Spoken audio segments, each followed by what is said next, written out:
नमस्कार, आप देख रहे हैं प्राइम टीवी। मैं हूं मनीष भदौरिया। शुरुआत करते हैं उत्तर प्रदेश की खबरों से। उत्तर प्रदेश मुख्यमंत्री केशव प्रसाद मौर्य ने एक दिवसीय दौरा किया। इस दौरान उन्होंने सबसे पहले भारतीय जनता पार्टी कार्यालय में कार्यकर्ताओं और पदाधिकारियों के साथ बैठक किया और उसके बाद सेभुई गांव पहुंचे, जहां पर मनरेगा के द्वारा बनाए गए अमृत सरोवर का लोकार्पण किया और ग्राम सभा में बने गौशाला का निरीक्षण करने पहुंचे। वहीं इस मौके पर उनके साथ बीजेपी एमएलसी और प्रदेश महामंत्री गोविंद नारायण शुक्ला भी मौजूद रहे।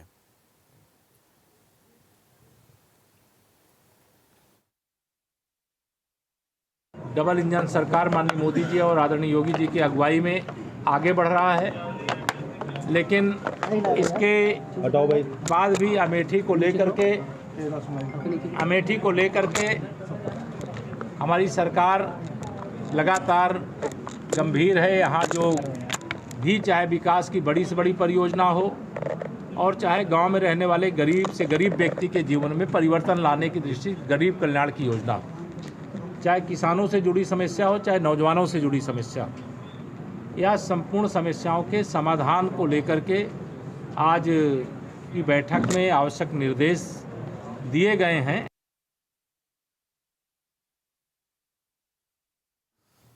ज्ञानवापी श्रृंगार गौरी मामले में कोर्ट ने 12 सितंबर के लिए फैसला सुरक्षित रख दिया है। लगातार तीसरे दिन वाराणसी के जिला जज डॉक्टर अजय कृष्ण विश्वेश्वर की कोर्ट में लगभग 3:30 बजे चल रही दोनों पक्षों की सुनवाई पूरी हो गई है। अब 12 सितंबर को फैसला सुनाया जाएगा। आज इस मामले में फैसला रिजर्व हुआ है। मुस्लिम पक्ष अपनी बहस कर चुका है, हिंदू पक्ष अपनी बहस कर चुका है। वक्त के ऊपर डिटेल्ड आर्गुमेंट हो चुके हैं। Kashi Vishwanath act, places of worship act, सब पे डिटेल्ड एक्सटेंसिव आर्गुमेंट हुए हैं और अब पूरी कोशिश यही है कि माननीय न्यायालय जो भी फैसला सुनाएगा उसको हम एग्जामिन करेंगे और धर्म और सत्य की किसी न किसी दिन जीत होगी। बिल्कुल कर रहे हैं कि औरंगजेब की जो सो कॉल्ड मस्जिद है वो कोई किसी प्रकार से वो मस्जिद नहीं है, मंदिर तोड़ के बनाई गई कोई मस्जिद नहीं हो सकती। और हम मंदिर के टूटने के बाद भी जो अवशेष थे और जो धर्म स्थान थे वहाँ पूजा करते चले आए। 1993 में मुलायम सिंह की सरकार थी, उस समय वहाँ बैरिकेडिंग लगा दी गई, फेंसिंग खड़ी कर दी गई और हिंदुओं को बाहर कर दिया गया। तो हमारी लड़ाई राज्य सरकार से है।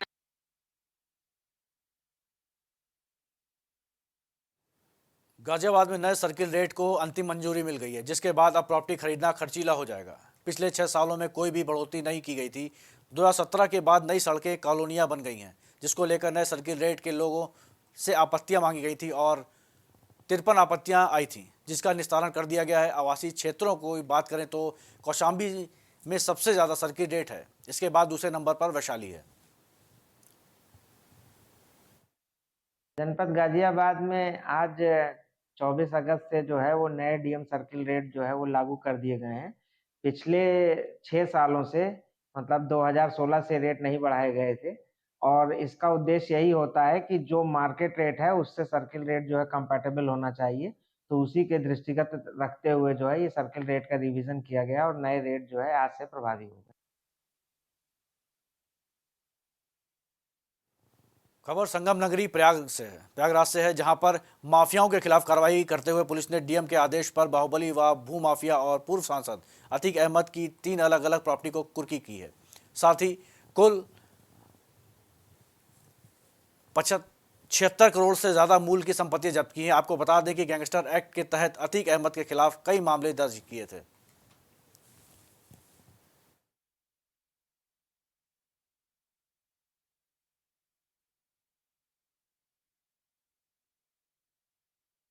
इसमें नामजद अभियुक्त अतीक अहमद हैं। उनकी प्रॉपर्टी का लगातार विवेचक द्वारा प्रयास किया जा रहा था जानने का। ये रोड साइड आज 3 प्रॉपर्टियाँ उनकी जानकारी मिली है सदर तहसील की, जिनकी लगभग रकबा 12 बीघा से ऊपर हो रहा है और इसकी अनुमानित कीमत जो मार्केट में है वो 76 करोड़ रुपए से ज़्यादा की है। इसकी रिपोर्ट दी गई थी जिलाधिकारी महोदय को। उनके द्वारा दिनांक 20/8 को इसमें आदेश किया गया था कुर्क करने का, जिसके कंप्लायंस में आज इस संपत्ति को कुर्क किया जाता है और इसके प्रशासक जो है एसडीएम सदर साहब नियुक्त हैं और यहाँ पे मौजूद हैं और इस सर्वसाधारण को सूचित भी किया गया है कि ये संपत्ति कुर्क संपत्ति है और इसमें किसी भी प्रकार का जो है किसी गतिविधि या प्रवेश विधि विरुद्ध होगा और उसके विरुद्ध कार्रवाई की जाएगी। खबर लखीमपुर से, जहां निराश्रित पशुओं की गौशाला भिजवाने के लिए भारतीय किसान यूनियन अवध के नेताओं ने खंड विकास अधिकारी को ज्ञापन सौंपा। इसके बाद खंड विकास अधिकारी ने पंचायत अधिकारियों और ग्राम पंचायत प्रधान को अस्थायी तौर पर गौ आश्रम केंद्र बनवाने के निर्देश दिए। वहीं इस दौरान कई किसान मौजूद रहे।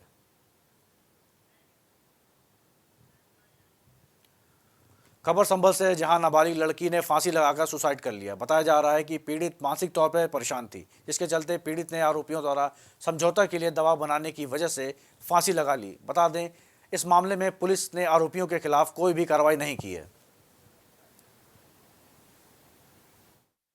थाना कुड़ फतेहगढ़ के अंतर्गत 15 जुलाई को एक व्यक्ति के द्वारा आकर सूचना दी गई कि उसकी बेटी जो कि नाबालिग है, उसके साथ 15 जुलाई से लगभग 1 महीने पहले एक व्यक्ति के द्वारा बलात्कार किया गया।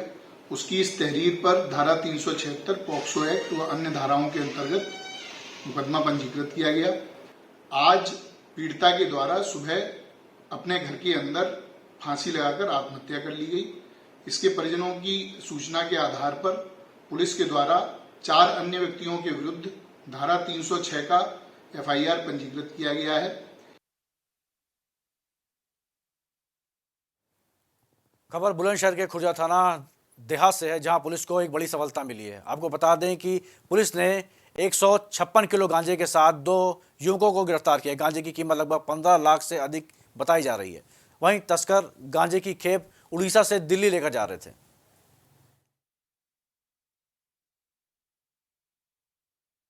ये यहीं से उड़ीसा से आता है, अमर का है। बस इतने मालूम है, क्योंकि कहाँ लेके जा रहे थे? ये जा रहा था नोएडा। नोएडा जी। कितना माल बेचते हो आप? हमने बेचते, हम तो वहाँ पे ले जाके छोड़ देते। अच्छा, उन लोग अब कैसे बेचता वो माल? कितना माल था ये? 1.5 कुंटल जितना होगा शायद। अच्छा, इसका पैसा किसको जाता है? जिसका है उसी को। कैसे जाता है? अमर का। कैसे संपर्क करते हैं आप लोग? पता नहीं, मैं तो कुछ संपर्क नहीं होता, सब गाड़ी वाले का संपर्क होता उनसे। अच्छा, हमारा कुछ नहीं होता, हमें सिर्फ लोड करना है। अमूरा कितना माल है ये? लगभग 1.5 कुंटल। तो आप खाली और भी कोई शामिल है इनमें? नहीं जी, वैसे एक लड़का है जी। अच्छा, अब से पहले कितनी बार लाए थे ऐसे माल? पहली बार लाया जी। कहाँ से लाए थे? यहीं से खुर्जा हाईवे से। किसने दिया था तुम्हें माल? पता नहीं जी, गाड़ी वाला आया था, उसने दिया था। कौन सी गाड़ी थी? कैंटर। कैसे संपर्क हुआ उससे? उस लड़के के थ्रू। खबर बुलंदशहर से, जहां जनपद में माननीय मुख्यमंत्री जी के प्रस्तावित भ्रमण कार्यक्रम के चलते की जा रही तैयारियों का जायजा लेने के लिए जिला अधिकारी और वरिष्ठ पुलिस अधीक्षक के संबंधित अधिकारियों के साथ हेलीपैड, मीटिंग कक्ष और महिला अस्पताल परिसर का निरीक्षण किया और अधिकारियों को सुरक्षा की दृष्टिगत सभी आवश्यकताएं सुनिश्चित करने के निर्देश दिए गए।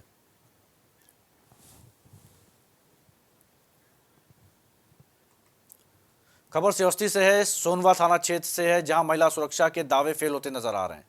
पुलिस सिपाही महिलाओं के लिए भक्षक बनते जा रहे हैं। आपको बता दें कि पीड़ित महिला ने चौकी पर तैनात आरक्षी पर छेड़छाड़ व अश्लीलता कृत्य का आरोप लगाया है, जिसके चलते पीड़ित महिला ने डीएम और एसपी को प्रार्थना पत्र देकर न्याय की गुहार लगाई है। मच्छरदानी खोलकर धीरेन्द्र मिश्रा आए, हमने सीना पर हाथ रख दिए। जब हमारा आदमी आए वहाँ से जब चिल्लाने तो हमारा आदमी आए तो कहें साहब भी कहा पर तब उनका गिरवा धमकाए तो कहें चिल्ले। कहाँ गिराया वाली? लक्ष्मण नगर का। हरदोई में जिला विद्यालय निरीक्षक का सिविल सर्विसेज खेल प्रतियोगिता के अंतर्गत वॉलीबॉल की राष्ट्रीय प्रतियोगिता के लिए उत्तर प्रदेश की टीम में चयन किया गया है, जिसमें लखनऊ मंडल की टीम से प्रतिभा करते हुए श्री दुबे ने उत्कृष्ट प्रदर्शन दिया।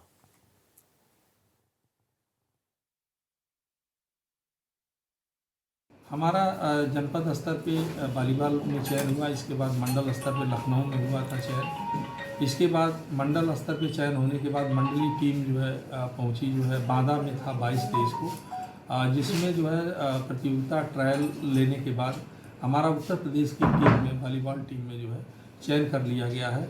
और यह टीम जो है 12 खिलाड़ियों की टीम होती है, उसमें हमें चयनित किया गया और ये टीम जो है पूरे भारत में जहाँ भी सिविल सेवा वॉलीबॉल का गेम होगा वहाँ पर राष्ट्रीय स्तर पर खेलने का मौका हमें मिलेगा। खबर सोनभद्र से है, जहां पुलिस को बड़ी सफलता मिली और पुलिस ने प्रधानमंत्री के ड्रीम प्रोजेक्ट नमामि गंगे जलापूर्ति विभाग सरकारी योजना की चोरी को 57 पाइप बरामद किए हैं, जिसकी कुल कीमत 12 लाख रुपए बताई जा रही है। और पुलिस ने चोरों के खिलाफ विभिन्न धाराओं में मुकदमा दर्ज करते हुए आगे की जांच में जुट गई है। हमारे जनपद सोनभद्र की हैं। उनकी तरफ से भी ट्रक मुहैया कराया जाता था और ये चोरी का माल वहाँ पर भिजवाया जाता था। इसी तरीके के गैंग का पर्दाफाश हुआ है। अनपरा में इन्होंने चोरी की घटना कारित की थी। पिपरी में इन्होंने पिपरी थाना क्षेत्र में भी चोरी की थी। लगभग 10 ट्रक माल इन्होंने इस तरीके के जो पाइप हैं वो चोरी किए हैं, जिसमें से 4 ट्रक पुलिस ने बरामद कर लिया है। एक पाइप जो है लगभग 10,000 से 15,000 के बीच की कीमत का है। 3 लोगों की गिरफ्तारी हुई है। इसमें 2 संदीप और विकास पटेल भाई हैं, आपस में चौतौली के रहने वाले हैं। एक अमित कुमार नाम का आदमी है जो गिरफ्तार हुआ है, जो भदोही क्षेत्र का रहने वाला है। फर्रुखाबाद में पुलिस को बड़ी सफलता मिली है, जहां थाना मऊ दरवाजा क्षेत्र में पुलिस ने अपहरण किए गए 3 साल के मासूम को 5 घंटे में सकुशल बरामद कर लिया। आपको बता दें कि अपहरण की खबर मिलते ही पुलिस ने तत्काल कार्रवाई की, जिसके बाद पुलिस ने छापेमारी कर मासूम को सकुशल बरामद कर लिया है। साथ ही आरोपी को हिरासत में ले लिया गया है।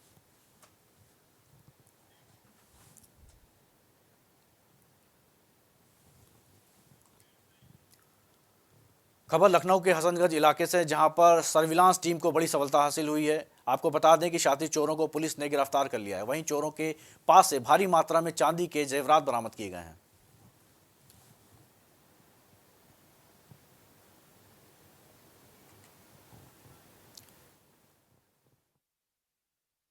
हसनगंज में 2 चोरियां हुई, जिसके संबंध में FIR पंजीकृत किया गया था और तब से लगातार हम लोग इसके ऊपर वर्क कर रहे थे।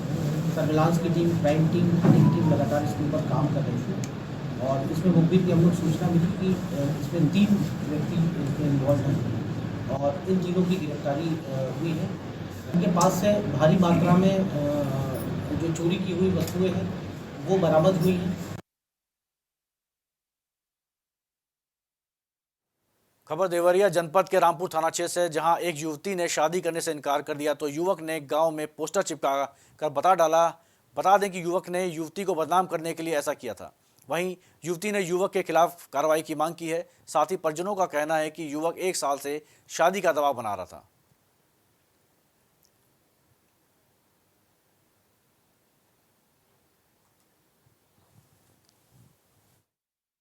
आपके साथ कि आप थाने पर आए हैं? वो मेरा लड़की था और मेरा फोटो लगा के गाँव में चिपकाया था। इसके लिए मेरी लड़की। कौन चिपकाया था? वो अफजल साहब। कहाँ का रहने वाला है? जगदीश मुरेरा जगदीश। तब आप क्यों थाने पर आए हैं? मुरेरा वो फोटो चिपकाया, उसके लिए मैं थाने पर आया। कौन तुमको परेशान करता था? अफजल। क्या करता था? संबंध किया था। कहाँ का रहने वाला है? मुरेरा जगदीश। और क्या कहता था? बोल रहा था ना, नहीं करोगी शादी तो तुम्हारा बाप क्या कर सकता है। नहीं करे और डरवा कर रहा था तुम्हारे गांव में हल्ला करेंगे। फेसबुक पे फोटो भी चढ़ाया था। साल भर से परेशान कर रहा था। क्या कहता था? कहता था नहीं शादी करोगी तो मैं तुमको ये मरवा दूंगा, कौन पाऊंगा तुम्हारे घर पे बुला दूंगा। खबर प्रयागराज से, जहां छात्रा के साथ गैंगरेप का मामला सामने आया और सामूहिक दुष्कर्म करते हुए छात्रा के नाजुक अंगों पर चोट पहुंचाई गई है, जिसके बाद छात्रा को सड़क के किनारे फेंककर भाग निकले। वहीं इस मामले में जानकारी पुलिस को मिलते ही मौके पर पहुंची और मामले की जांच में जुट गई। दरवाज़ा पीटे, पहले फ़ोन किए होंगे उसके मोबाइल पे, तो वो जो है निकल के बाहर निकली, तो जैसे बाहर निकली वैसे ही उसको उठा लिया। तो आपने थाने पे शिकायत की तो क्या कहा गया? थाने पर मैंने शिकायत किया तो उन्होंने कहा कि आप जो है किसी को बताइएगा नहीं, आपकी FIR हम दर्ज कर लेंगे। बाद में 3-4 दिन बाद जब हम गए यही FIR की कॉपी लेने के लिए, तो हमको बोले कि FIR भी इसके पहले हो चुकी थी। ज़बरदस्ती उठा कर ले गए। ठीक है। तो कार्रवाई आपकी शिकायतों पर हो रही है या नहीं? कार्रवाई कुछ नहीं हो रहा है। थाने वाले सब जो है मिले हुए हैं, इधर शिकायत किया लेकिन वो लोग कुछ सुन नहीं रहे। थाना कौंदियारा पुलिस पर एक लिखित तहरीर प्राप्त हुई थी, जिसमें वादी पक्ष द्वारा बताया गया था कि उनके परिवार की एक बच्ची की किसी अज्ञात वाहन से दुर्घटना हो गई है। तत्समय सुसंगत धाराओं में अभियोग पंजीकृत कर लिया गया था। इस दौरान जो वादी पक्ष है उनके जानकारी में कुछ और तथ्य आए हैं, उसको उन्होंने पुलिस से साझा किया है और उसे एक लिखित प्रार्थना पत्र में लिखते हुए दिया है, जिसमें एक इन्हीं के गांव के पास के एक लड़के पर इन्होंने अपराध कारित करने का आरोप लगाया है। तत्काल इस प्रार्थना पत्र का संज्ञान लेते हुए इसमें विधिवत जांच की जा रही है।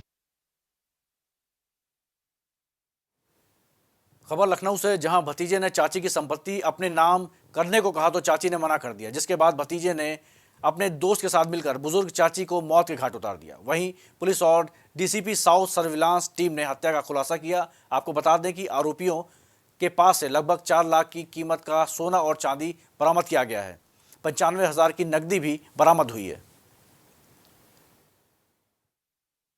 थाना पुलिस और हमारी जो दक्षिण जोन की सर्विलांस टीम है, इसने मिलकर के संयुक्त प्रयास किया और आज इस घटना का अनावरण कर रहे हैं।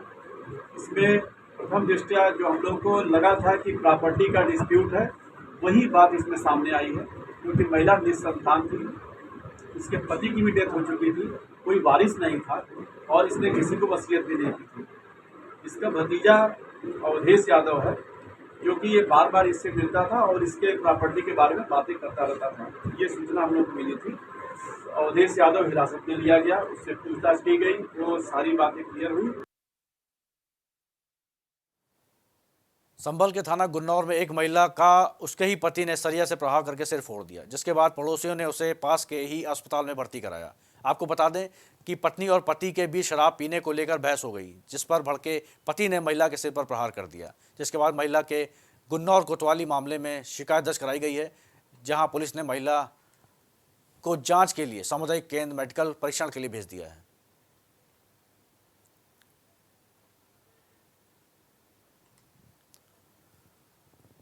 खबर लखीमपुर खीरी से, जहां ड्यूटी करने जा रहे चौकीदार का संदिग्ध परिस्थितियों में झाड़ियों में शव मिला है। शव मिलते ही परिजनों में हड़कंप मच गया, जिसके बाद परिजनों ने हत्या की आशंका जताई है। वहीं सूचना पर वन विभाग के आला अधिकारी पहुंचे और शव को पोस्टमार्टम के लिए भेज दिया और मामले की जांच शुरू कर दी।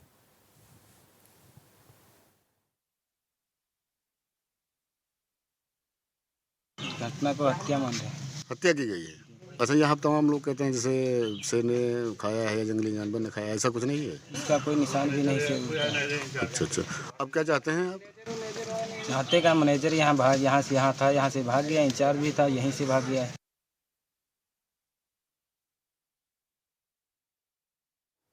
खबर गाजीपुर से, जहां सपा विधायक और पूर्व मंत्री विधानसभा क्षेत्र के एक घायल से मिलने अस्पताल पहुंचे, जहां मीडिया से बातचीत के दौरान उन्होंने जामिया कोतवाली की कार्यशैली पर गंभीर आरोप लगाए। साथ ही उन्होंने प्रशासन और पुलिस पर भी भ्रष्टाचार के गंभीर आरोप लगाए। उन्होंने आरोप लगाया कि पुलिस ने आरोपियों को छोड़कर पीड़ित युवक के खिलाफ एफआईआर दर्ज करी। ये जामिया कोतवाली खुल्लम खुल्ला बिक रहा है। वहाँ पैसा दे के जाएंगे तो थाना भी कब्जा कर सकते हैं। और हमको लगता है कप्तान साहब को भी मैंने कहा भी था कि कप्तान साहब, ये तो गिरोह बना दिए पुलिस का एक गाजीपुर में, जो केवल लूटने का काम, पैसा ले ले तो 302 करने वाले को छोड़ देंगे, जिसका 302 उसको कर देंगे उससे गलती से हत्या हो गई। उतने गंभीर रूप से जख्मी होने के बाद भी जामिया पुलिस जो लूट में विफल होने पे मेरे भाई की हत्या का प्रयास करता है, उसकी तहरीर पे मेरे ही भाई के खिलाफ जो पीड़ित है, जिंदगी मौत से जूझ रहा है, उसके खिलाफ SC ST सहित गंभीर धारा IPC की 308 में मुकदमा दर्ज कर देती है। और ये अपने आप में बहुत कुछ बताता है कि पुलिस के भीतर क्या चल रहा है, पुलिस किस ट्रैक पे काम कर रही है।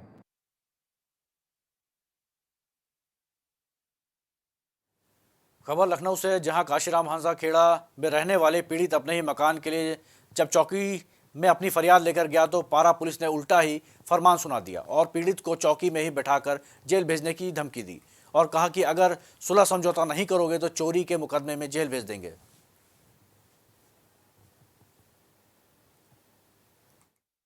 घर में 50,000 रुपये जेवरात रखते थे और वो चुरा लिए और उस चौकी पर बुला के उन लोगों ने हमसे ज़बरदस्ती लिखवाया कि अगर नहीं लिखोगे तो सारे सब लोग जेल जाओगे। किसने लिखवाया आपसे जबरदस्ती?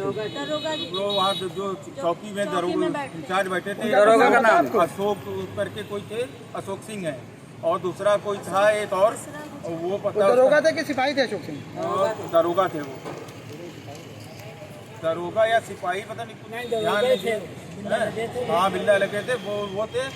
उन्होंने जो है जबरदस्ती लिखवाया, गाली देने लगे, डरवाने लगे कि तो जेल भेज देंगे साले, ये हो। हम लोग सर कभी ऐसे काम मसले में फंसे नहीं, हम डर गए और बाहर नहीं निकलने दे रहे थे, तो हम लोगों ने लिख के। गाजियाबाद के खेड़ा नगर पालिका क्षेत्र में पिछले कई सालों से 10 से 12 लाख की आबादी वाले क्षेत्र खेड़ा नगर पालिका क्षेत्र का कूड़ा अब बन चुका है और बढ़ती आबादी को देखते हुए घरों से निकलने वाला कूड़ा व नालियों से निकलने वाला कूड़ा ज़मीन पर डाला जा रहा है, जो कि इस वक्त डंपिंग यार्ड बन चुका है और ये आसपास के रहने वाले क्षेत्रवासियों के लिए बीमारी की वजह बनता जा रहा है। बता दें कि इस मामले में शिकायत करने के बाद भी कोई सुनवाई नहीं की गई है।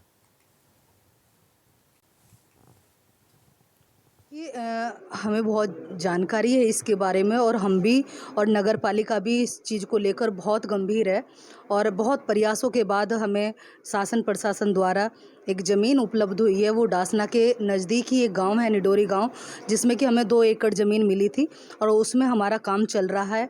करीबन 8 से 9 करोड़ का बजट हम लोग लगाकर यहाँ का जो डंपिंग जोन है वो वहाँ लेकर गए हुए हैं। अभी काम चल रहा है और बहुत जल्दी करके ये सारा कूड़ा वहाँ जाना शुरू हो जाएगा। ये आपने तस्वीरें बहुत देखी होंगी, हिल स्टेशन जाते होंगे तो आपको बड़े बड़े सुंदर सुंदर पहाड़ देखने को मिलते होंगे। हम आपको कुछ ऐसी तस्वीर से रूबरू कराने जा रहे हैं। ये वो एक पहाड़ है, इसको पहाड़ी कह सकते हैं क्योंकि ये कूड़े का पहाड़ है, मिनी पहाड़ कह सकते हैं, कूड़े का पहाड़ है क्योंकि ये नगर पालिका खोड़ा का सब कूड़ा आता है। जबकि यहाँ पर खोड़ा कॉलोनी के अंदर में 12 से 15 लाख की आबादी है, जहाँ से एक गाड़ियों से कूड़ा एकत्र होकर आज से लगभग 5 साल पहले यहाँ पर कूड़ा डालना स्टार्ट हुआ। लेकिन अब ये कूड़े की स्थिति आप देख सकते हैं। ये तस्वीरें तो आगे की, इसके पीछे भी कूड़ा डाला हुआ है, लेकिन ये जो हाइट देख रहे हैं एक मिनी छोटा पहाड़ मान कह सकते हैं इसको। हालांकि यहाँ के अधिकारियों को साफ तौर पे कहना है, यहाँ पर आदिवासी अधिकारी कई बार आए और कई बार चले गए, उनके तबादले हुए। उनको भी यहाँ के निवासियों ने कई बार शिकायत दी, लेकिन अभी तक कोई कार्रवाई नहीं हुई। हालांकि कार्रवाई क्यों हो, क्योंकि यहाँ पर ये जो ज़मीन है जहाँ पर कूड़ा डाला जाता है, ये नोएडा की ज़मीन बताई जा रही है। हालांकि जिस तरह से लगातार कूड़े से यहाँ पर बीमारियों से सामना करना पड़ता है यहाँ के निवासियों का, कहना साफ तौर पे ये भी है कि यहाँ पर किसी लड़की का रिश्ता तक नहीं आता। आखिर क्यों नहीं आता? इस कूड़े की वजह से नहीं आता है। यहाँ की स्थिति इतनी दूभर है कि यहाँ पर लोग खासा परेशान रहते हैं, बीमार रहते हैं, क्योंकि इस कूड़े की बदबू से इनको यहाँ पर सामना करना पड़ता है। खाना भी इनका दूभर होता है। हमारे साथ कुछ लोग यहाँ मौजूद हैं, हम उनसे बात करना चाहेंगे, उनसे पूछेंगे कि आखिर ये स्थिति कैसी बनी रहती है। सर, क्या नाम होगा आपका? मेरा नाम आनंदपाल सिंह है। आनंदपाल जी, ये बताइए कूड़े का अंबार कब से लगा हुआ है और यहाँ पर क्या-क्या परेशानी होती है? ये परेशानी तो इतनी है कि रिश्तेदार आने को राजी नहीं है। ब्याह शादी की तो बहुत दूर की बात रही, ठीक है।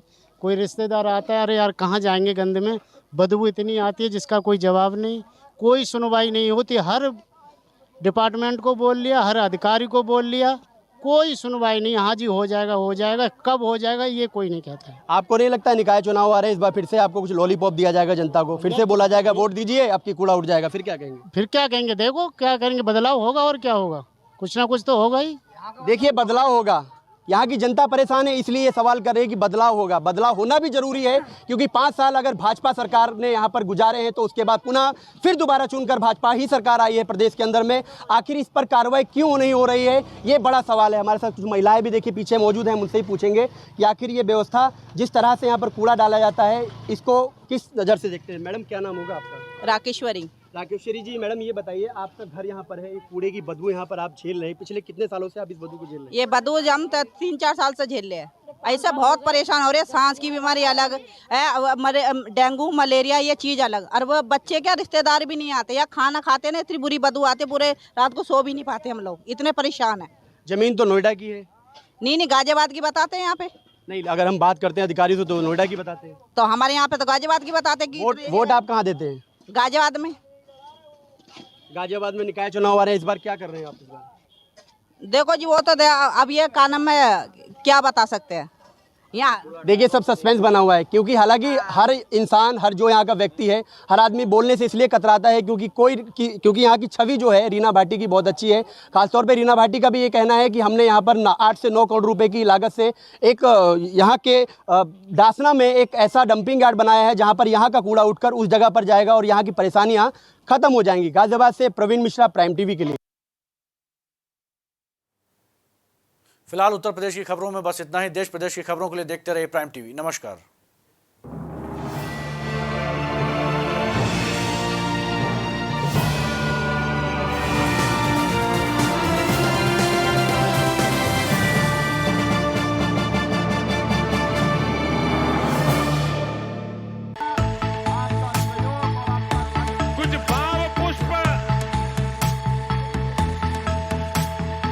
आप देख रहे हैं प्राइम टीवी, सच साहस सरोकार।